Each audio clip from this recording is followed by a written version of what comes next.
Good afternoon, everyone. I hope you've had a good lunch, enjoyed the lunch, and now all set for what I think is going to be a very, very interesting discussion.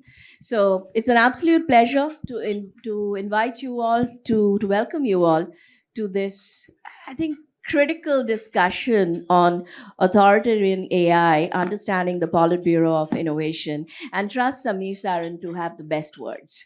It is just absolutely amazing what he comes up with. For decades, we have looked at technology competition pretty much through the lens of a very familiar playbook: bigger budgets, higher the innovation. But what the DeepSeek moment did and what followed after DeepSeek, I think what they did was challenge the basic rules of AI competition. I think they have really pushed us to question if these rules are valid. And if you look at what happened in the Paris AI Action Summit and you pull it all together, I think the one thing becomes very clear.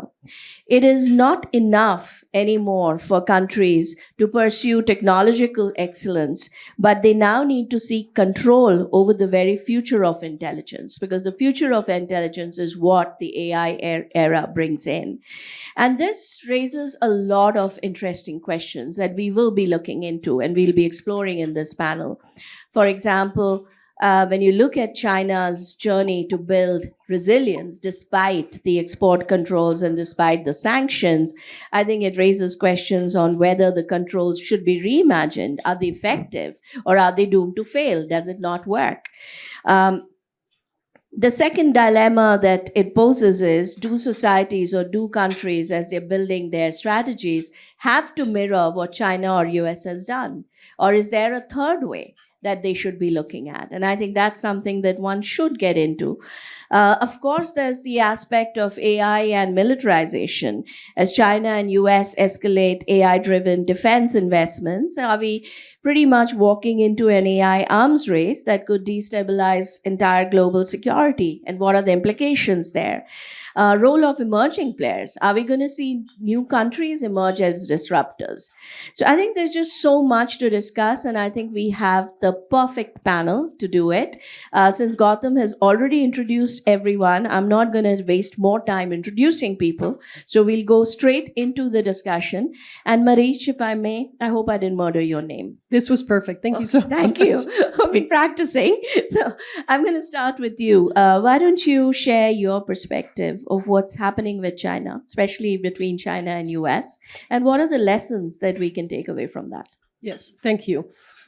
I'll try to kick it off. There's so much to say. The DeepSeek moment, I think, is a really stark reminder that the last word about where AI is going and who will have power and agency has not been said about it. And that is in sharp contrast with the big words that have been used and that also inform the US strategy. Because we've heard that, the technologies that the US has, if we listen to the CEOs, will solve climate change, solve cancer, will also lead to existential risk, perhaps a risk to the human race or catastrophic kind of attacks. Very strong words after which it's really difficult to imagine what is next, right? And informed by this power of AI that's attributed to these companies and these breakthroughs, the US wants to stay in a lead position. But it's interesting that it's choosing one approach, which is to restrict the export of hardware, rather than investing in shared rules of behavior, which is, of course, another way in which you can try to moderate excesses, attach consequences to violations of the agreed rules around behavior. And if you look at that, first of all, the restrictions on hardware are not having the effect that presumably the US administrations had hoped. But secondly, it's now under the leadership of President Trump stepping away from regulation, not only domestically, but of course by proxy internationally, because it will be even less credible because, let's be honest, we're now seeing a deregulatory agenda, but deregulation of what? There wasn't, mountains of regulation that are now being revoked. There was nascent regulation in the United States that didn't even really begin to put guardrails around the AI companies that are so powerful, but that are, by the words of AI experts in academia or in the private sector, also powerful, coming with enormous risks. So I think this moment in time is actually quite dangerous because of the fragmentation globally and the fact that there's just less room to come together around shared principles, even if they are about safety that will impact everybody.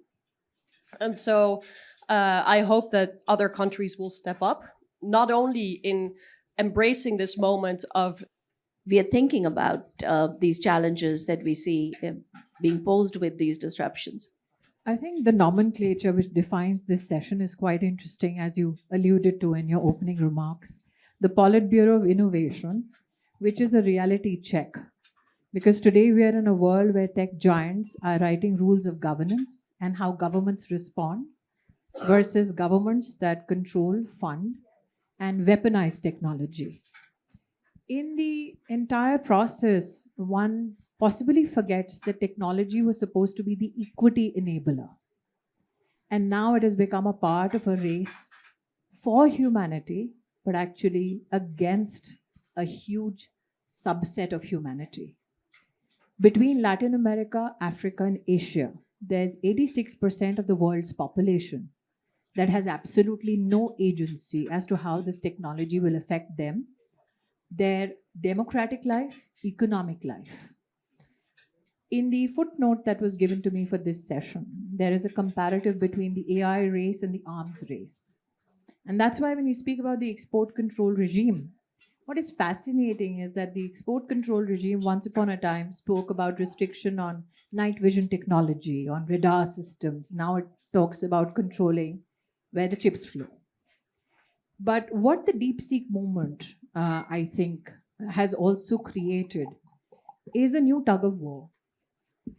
Are we, through the three-tier system, enabling one part of the globe which can become the epicenter of frugality and innovation and serve those who are underserved, unserved, and those who do not have a voice? Is the race pushing countries and people to pick a side? The consequences may be unintended, but will be colossal. There was a time when technology was presumed to help in innovation, and everybody who was at the frontier of this technological evolution spoke about global good. Now all the voices are centered around national security. So I believe that, imagine a world which right now looks at AI agents and how workflows and processes within industries or companies will be affected. Imagine 2 years from now, the world of biopathogens in collaboration with AI, where somebody who's absolutely unskilled can speak to an AI model at the same equivalence as that of somebody with, let's say, a doctorate in virology. Who is the gatekeeper for that which shall be unleashed and is yet unspoken? Absolutely, and I think it raises so many more questions that we need to we needed a whole day for this panel actually. Tahila, I'm going to jump to you, right? Because I think Ms. Irani alluded to, do countries need to now pick a side? Would love to get your perspective. Are we in that position where we have to decide whether it's going to be US or whether it's going to be China, or is there a third way? So hi, it's an honor to be here. And I was very happy when Air India kind of renewed their flights to Tel Aviv, because it allowed me to actually take a direct flight and come here, not to stop in Abu Dhabi or in Dubai on my way. And as I went on the plane, as we were boarding, the pilot announced the mandatory safety checks, and I knew that there were rigorous pilot trainings behind this flight, and I knew that there is a constant oversight.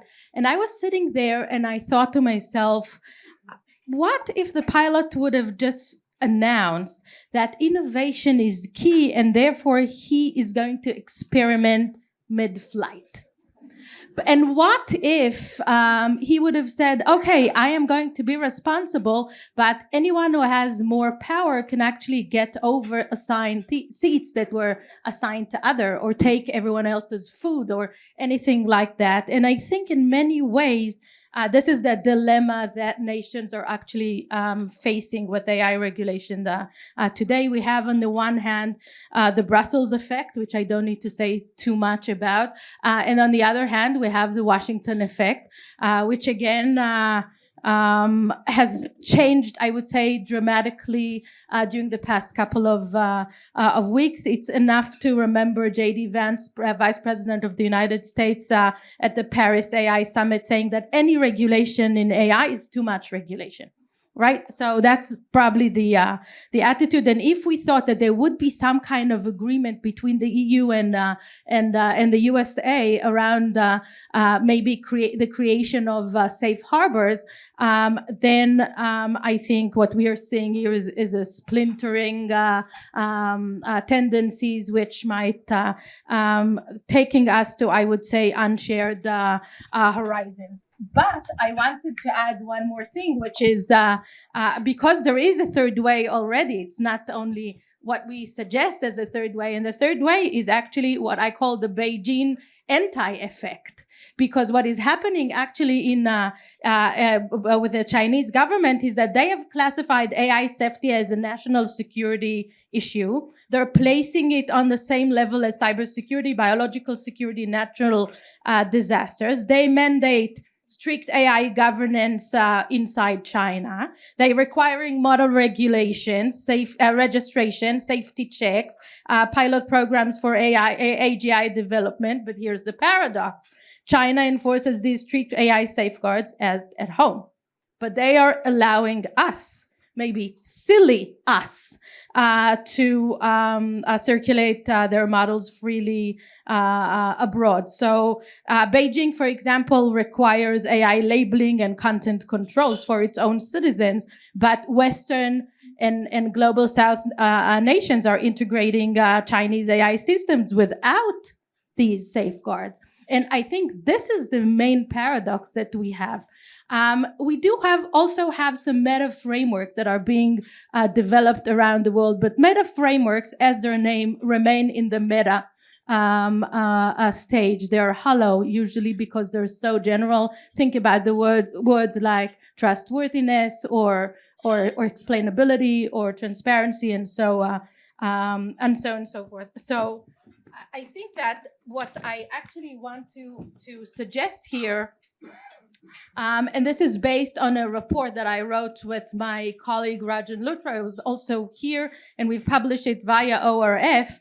I think that we have suggested a new term called the Tel Aviv and Mumbai, or the Mumbai and Tel Aviv effect. And here we claim that there are countries which have unique characteristics, and those countries should absolutely regulate AI, but not in the way neither Brussels or Washington is doing. I do not intend to talk about this kind of balanced middle way. No, our approach is that there are, I think, unique challenges for some nations. For example, weaker democratic institutions, even among democracies. If for example, social media or Cyfluence attacks are going to take place in a massive scale, Israel and India are going to be the first to collapse internally. So that would be one thing. The second thing, for example, is unique linguistic and social and cultural landscapes, because AI systems that were trained on the internet, are, I would say, Western oriented in nature. And they can, on the one hand, rewrite history, but on the other hand, ignore cultural differences. Also, national security risks, which are not to be mentioned. They might intensify. Wars today might intensify to what are called phygital wars, which means physical and digital wars together. This is changing the whole scape of the notion of a war. On the other hand, both, for example, India and Israel are a high stake in a high stakes need for innovation, and they want to be emerging AI markets, and they don't want to have too much bureaucracy while stifling while promoting innovation. So I think that in a multi-polar global order, we can think of a different prioritization of AI regulation that would be more suitable with the unique characters of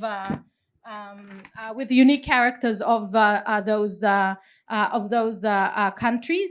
I think that, as was said before, and I don't want to elaborate more on that. I'll just say two things. First of all, I think that the golden key between or for the ability to do some kind of a sovereign prioritization of AI regulation and keeping the interoperability of other nations should be technological standardization. And I am very worried about NIST, or the American standardization of organizations, more than, I would say, all those empty, hollow declarations of the American administration. And I think this should be a golden key, and that's how we are going to be able to actually create this interoperability, which is very important. The second thing that I want to mention is the fact that it's not about technological development. We have to remember Tehila, this. can we Yeah. wrap, please? This is about politics. And in this sense, I think that the real question is not who's building the best AI models, whether it is China or America. It is who's shaping the future that we will create with those LLM. Wonderful. Thank you. Mr. Gill, I'll come to you.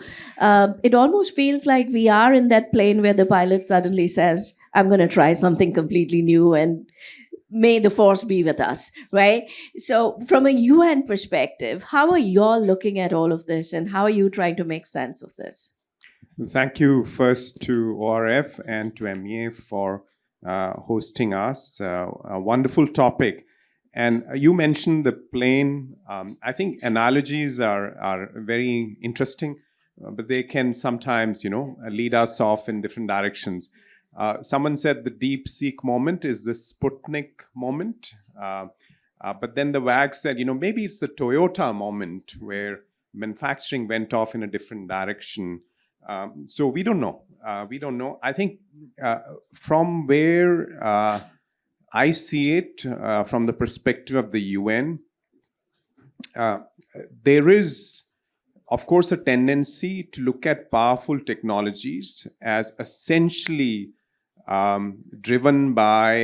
shaped by national security considerations, writ large, whether they are in the military domain or in the geo-economic domain in terms of national strength overall. What's your standing? But I think if we look back at nuclear, space, or other technologies, I think we have to be careful, because this is a technology that's being developed by millions of people. That was not the case with nuclear weapons or space technologies. It's being used by hundreds of millions of people on a daily basis. So we should resist this urge to kind of jump to a conclusion. Having worked for 2/3 of my life in the Indian Foreign Service on export control restrictions, dismantling restrictions piece by piece and, putting in guardrails at the same time. So I would resist that urge to see AI from the lens of export controls and national security alone. There is this huge challenge of sustainable development, the addressing of our societal and economic challenges, especially for the global south. And AI could be a very useful set of technologies to advance on the sustainable development goals. Now, at the UN, we spoke about the Brussels effect or the Washington effect. Everyone, the EU, the US, the Chinese, the Russians, India, and others came together, all 193 member states, and adopted the Global Digital Compact last year.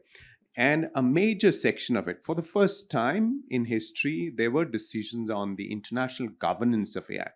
Governance, in our understanding, is not only about misuse, but it's also about misuse, where the opportunities are not realized because you're not sufficiently mobilized for it. And those decisions were influenced by a body of which Mariche was a member, came up with very thoughtful recommendations. Sharad Sharma from India was a member of that body.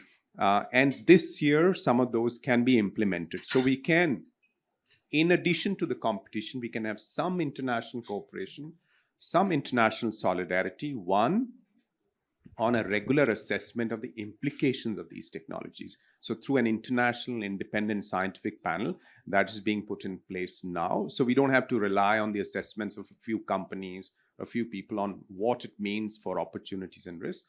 To a regular policy dialogue. We are not in a place where the UN can make treaties on AI, except in some narrow areas in the future, lethal autonomous weapons, for example. But broadly, what we need is for everyone to come to a place to share lessons, to build. And finally, the third thing is bridging the AI divide. Access to critical enablers, compute, I'm sure Fahim is going to go into that, data, talent, and the sharing of AI benefits related use cases on which the UN is preparing a report based on the recommendation of that high-level advisory body so that we can have a globally networked effort on this. I'll conclude by recalling what Foreign Secretary Ambassador Vikram Misri said right at the outset at the opening dinner.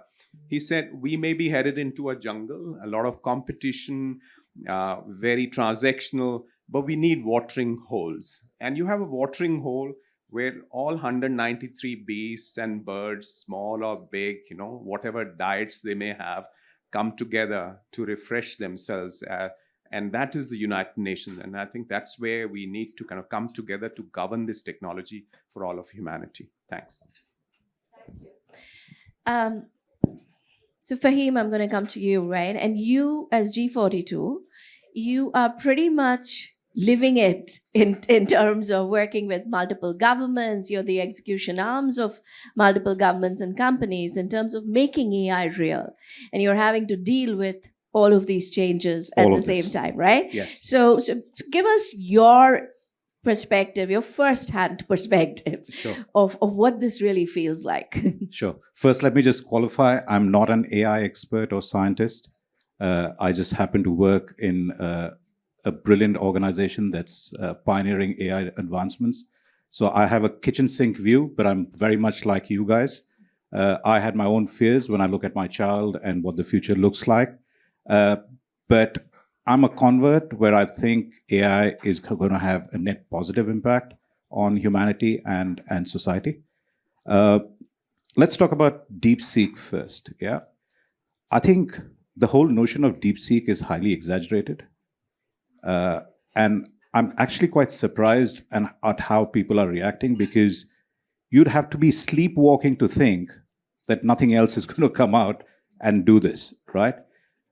When Sam Altman was asked about DeepSeek, he had a brilliant response to it. He said, I'm so glad that they actually used OpenAI to build their model and not some other model, right? So the reality is DeepSeek was actually built on the back of everything that OpenAI had. So it's not something that they went and did, in a shack with 4 people and $6 million. So there's going to be a lot more innovation. It's the Uberization of innovation that's happening, and we'll see a lot more of this. The second point I want to share is this notion of who's going to have power and who's going to control and all of that. I don't think any one nation, any one company can rule with this, right? Because let's zoom out and understand the fundamentals of AI and what it is. What do you need for AI, right? You need the chips, and you need compute. You need compute power. But what are you computing? You need data. And you need serious data, high velocity of data, right? Now, if you look at where the world is today, let's say the US has the chips, but it needs velocity of data. There is high structural challenges of getting data in the Western world. You kind of look at the global South, we have all the data, and culturally, there are no inhibitions to sharing our data. So the velocity of data is on the global South, the tech is on. So each one needs the other, because minus that, it's not going to work. So no one nation, no one company can do this. We would have to build bridges, as Amandeep said, to do this. So to do this right, it's what I would call a second chance for humanity. Just zoom back into our past. It's been over a century since the inception of electricity. 100 years. Yeah? We still have over 600 billion people who don't have power in our world. Okay? It's quite shameful of where we've arrived at. Now, as we are moving into the intelligence age, if we don't develop the intelligence grid right and leave no one behind, it is going to be catastrophic for global order. So it is absolutely important for us to build the intelligence grid with everyone included. So rather than the threats of war and what can be done, I think the bigger threat is the fragmentation. If data sets, governance, all of those don't talk to each other, it is not going to advance. We won't be able to find the cure for cancer. We will not be able to advance on our solutions on climate change. To do that, we need to be talking to each other. Now, in that, my final point is around governance and standardization. The rate at which the innovation is happening in all things AI, I think we'd have to be naive to see, to believe that we can regulate this, right? It's just not practical, because by the time organizations come together, governments come together, multilateral stuff come together, that technology has left 10 stations. So we could perhaps look at it from a different lens that Amandeep and his team is also working on, is what is the standardization that we can work on, that we all ascribe and subscribe to, and then look at regulations when it comes to the application of the technology with sovereignty in those countries. So it's like watching a film, right? If you've got PG rating, R or whatever, you know what you're walking into and what you're doing. So if that rating is done for these platforms, then the innovation can thrive without getting choked. And then when it comes to the protection, that's where regulations come in and apply. So it's quite complex. We've pretty much been the poster child of kind of the US-China piece with UAE. But where we are now, we're looking at GPU as a service. So even nations who cannot afford or don't have the capital, take the capacity from us, build sovereignty, and run. Sure. So you're part of that program. And likewise, start building use cases. Yeah, thank you. I promise to open it up very soon to the audience for questions, but I just one last question. If we could get all the key countries into a room and figure out a way to ensure they leave by agreeing on one thing, or at least agreeing to harmonize on one thing, what should that one thing be? So it's a great question to pick up on where Fahim left, because the idea that there's innovation in a tension with regulation, I think is not getting to the point. So what we need is to understand when systems can safely be released and who decides. Right now, the race is about releasing instantly to be quicker than the competition. And the experimenting is with all of us, because the risks that will be incurred, that we may learn about later, will just sort of trickle down in our societies, the costs being for the public to pick up. And so if there's one thing that I think we need to decide on, is to create a longer time between invention and market release, but to use that time for public learning that can then inform public policy, whether it's multilateral, whether it's national. There will be a combination of those normally. But I think the problem that we have now is that the public doesn't only get confronted with these market dynamics at cutthroat pace, with these national security races at cutthroat pace, but that we are also facing an information monopoly on the part of the companies. We just don't know enough. And I say that as someone who works with the smartest AI scientists at Stanford. Yeah. It's not because they cannot do it Yeah. in their brains, but they don't have the access to information. And this is something that we need to square as a precondition to inform all the other discussions: standardization, regulation, safety, human rights, governance, and so on. Excellent. No, excellent answer. I'm going to give my last question to Ms. Irani. They say the best way to predict the future is to create it. So while we are obsessing with the current state of AI, the chaos, the conflict, the competition, what should be the future of AI? What is the desired future? What's the desired endpoint, whether it's 5 years, 10 years from now? I think, like Fahim, I'll give a prefix to my comments. He has a kitchen sink view, and I have a housewife's view to AI. What was said today is very utopian. Let's exchange information. Let's use AI for sustainable development. Let's use AI democratically so that global good can be serviced. The reality and the alarmist nature of the narrative stems genuinely from the fact that post DeepSeek, it is the tech giants that have raised the red flag and used national security as a shield. If you look at any comment post DeepSeek, none of the tech giants are speaking words of wisdom vis-a-vis how humanity can be served. And as has been very well articulated, that there is an information monopoly which is creating an appetite in technology. Everybody on this stage and those who speak of AI speak of that one phrase which is common, that though the conversation can be deep, the conversation can be long, but it also ends with a phrase, I don't know what's next. So when Fahim spoke about the velocity of computation, I would like you to consider the fact that 35% of the world right now is not connected to the internet. So those who are not connected, how do you compute that velocity? And what is the cost of making that introduction to that populace to technology? When there is that initiation into technology of that 35%, they will be dealing with something like a chatbot, while the giants will be talking about the slaughter bots.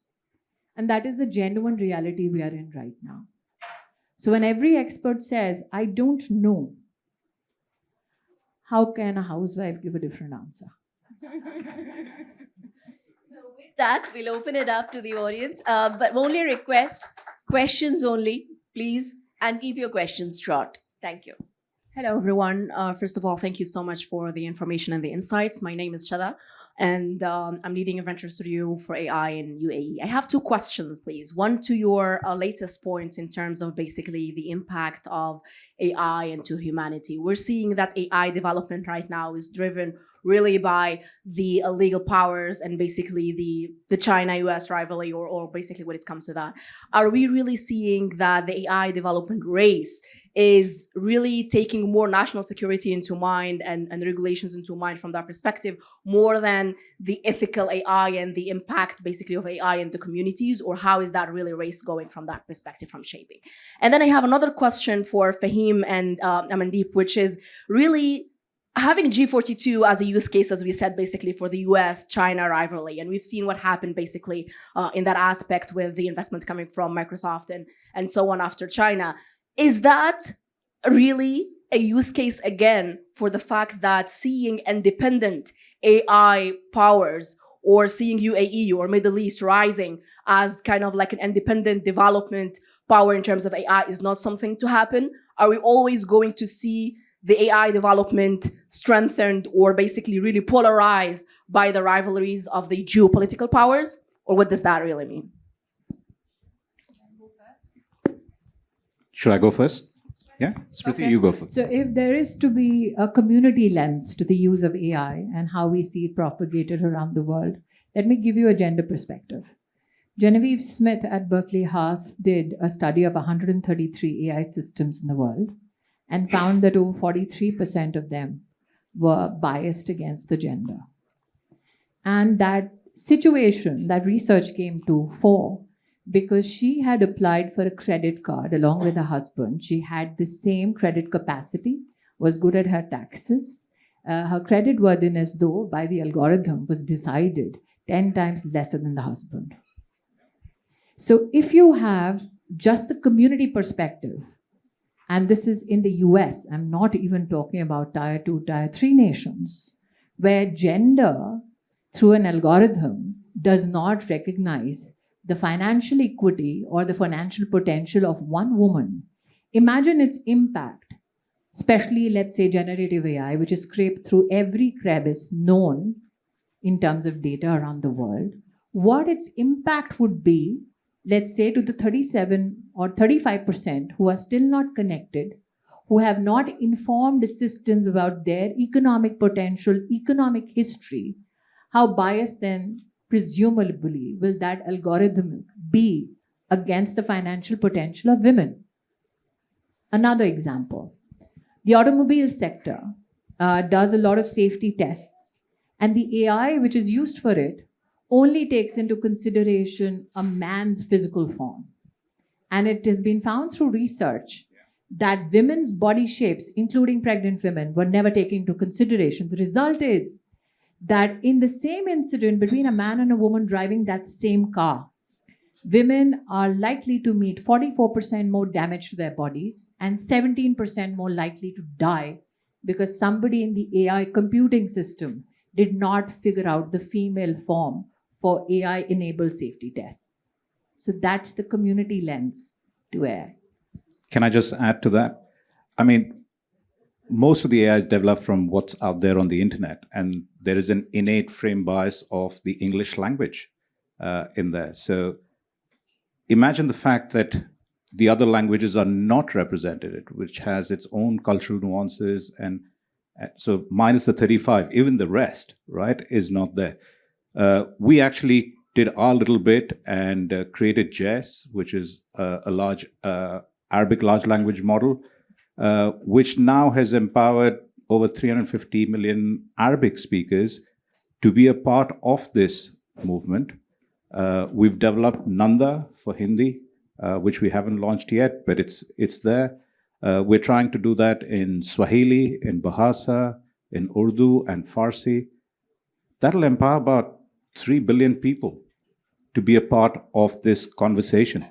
So to Smriti's point, the community has to be part of this. To your question on us being the post child and kind of swinging to politics, that's the rhetoric out in the media. We had decided to change our technology partner back in 2022. The political stuff came much later in 23. So that's the story behind it. Yeah, can I? So very quickly, I think the point about the divide, 2/3 only on the net, and then, a deeper AI divide is emerging. Only about 1% use ChatGPT in India. So the point is, if you put all countries together in a room, what do they come out with? I think the competition is a reality. It's not going to go away. I'm a realist. But then there is a 15-20% of the entire game which needs collaboration. Even at the height of the Cold War, the Soviets and the Americans cooperated on the safety of nuclear weapons. So essential measures on AI safety, addressing biases and discrimination, we need collaboration there. We also need collaboration on solving some of those challenges, climate change resilient agriculture, for which we don't have enough data sets today, cancer, protecting the planet against future pandemics. AI can really help, but no single country or single company can do it alone. We will need collaboration. So let's have competition, good competition, fair competition with rules, with standards, but also let's also collaborate. Thank you. Next question. Okay, I have the mic. I have worked for 35 years in the government of India. My experience with the government tells me that India has to play a very crucial role as leader of the global south, and how can it do it? I heard all the challenges that have been mentioned by the speakers, but to my mind, the most important challenge for the government of India is to look at the 75 ministries which govern the people of India and identify use cases. We have 5.4 million deep tech force in the country.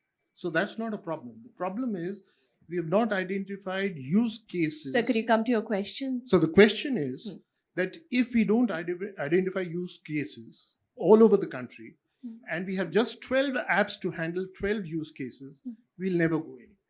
How do we do that? That I think is the most important. You want to go?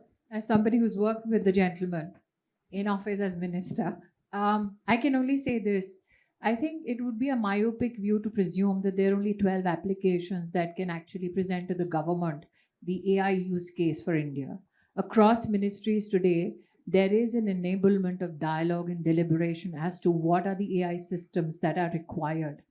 The test is how much can you afford given the limitations of your budgets while you are spending heavily on public infrastructure and building more infrastructure, and then juxtaposition it by building a complementary AI or technology ecosystem or infrastructure. So I think the conundrum or the quandary is between the costs in the phygital, I think, infrastructure space. Yeah. And I just one thing I want to add to that. I think we, especially in India, we look at the government for pretty much everything. And use cases, the deployment of AI, it's pretty much getting weaved into the fabric of life right now, right? Every aspect of life cannot be just left to government. This is where industry has to step in significantly. Healthcare, agriculture, and I think it has to be a partnership approach, but we can speak to that later. Next question. Yes, this table. And please, short questions and directly to the questions. Thank you. Good afternoon, sir. My question is to Amandeep, sir. Like DeepSeek, is it relevant for every major country to develop their own AI model in the future? Because yesterday one of the speaker was telling Roni Chatterjee from OpenAI, if India has it, it would be Chatter GPT. So like Chat GPT, Chatter GPT. So do you think like every country should start working on their own model for their further use? Very quickly, yes, all of the above, because you need to not only invest, if you are serious about protecting your cultural heritage, and Ms. Smriti Irani knows a bit about that, we have all unique cultural linguistic backgrounds. So every cultural linguistic group that's serious about protecting its identity, its own traditions, should invest in some of this. Those who cannot should use existing open source models to tune them with their own data sets so that they work better in their context. And those who cannot even do that should take off-the-shelf models and push them into as many use cases as possible. So all of the above. Thank you so much for this wonderful conversation. Ambassador Gill, my question's for you. Referring back to your work at the UN with lethal autonomous weapon systems, do you think that there's something from the work you've done there that could be applicable today outside of warfare? Very brief, the scientific assessments, because there's a black box development of military technologies. You don't know, but you need to have some exchange so that people are not surprised by breakout capabilities and they don't overreact and there are no arms races. So the parallel is the scientific panel, regular assessments so that there is no information asymmetry as was mentioned earlier. One last question and then I'll ask the panel to wrap up. So who has the mic? Hi, I'm Leanton Chua of AI Safety Asia. I have a twofold question. Number one, after AI Action Summit, I was there in Paris. UK AI Safety Institute rebranded itself to UK AI Security Institute.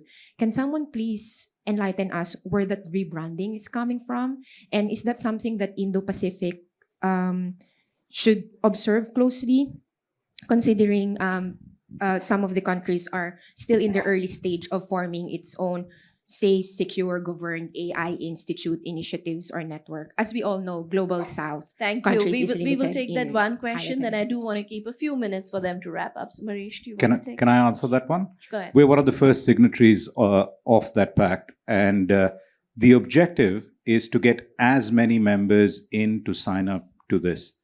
Now, as part of that, there is a process. So in that process, some people will step out, others will come in.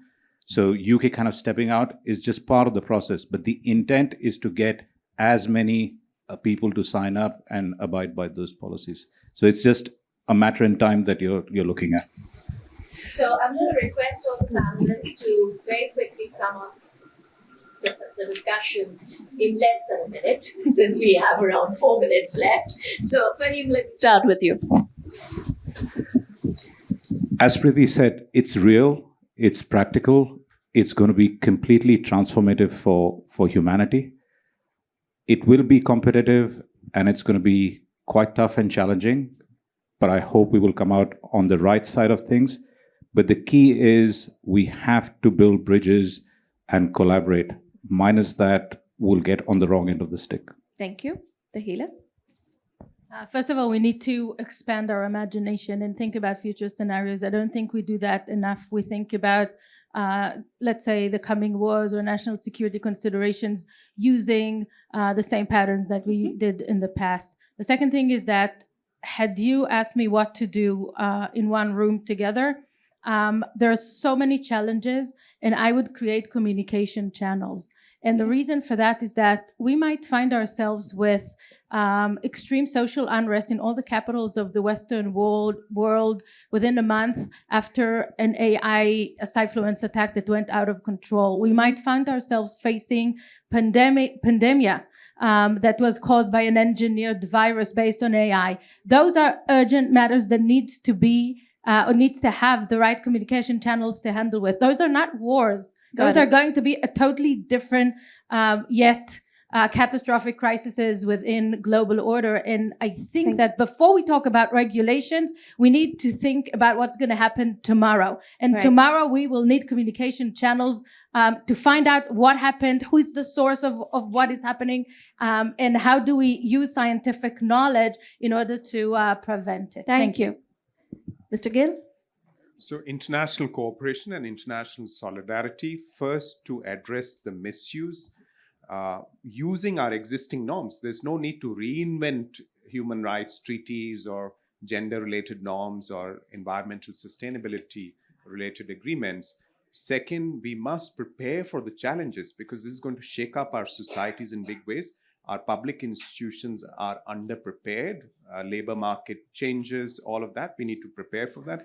Third, we must harness the opportunities together so that we don't reinforce inequalities. There's huge concentration of tech and economic power in a few places, and AI is going to make that worse. So we need to prepare for that.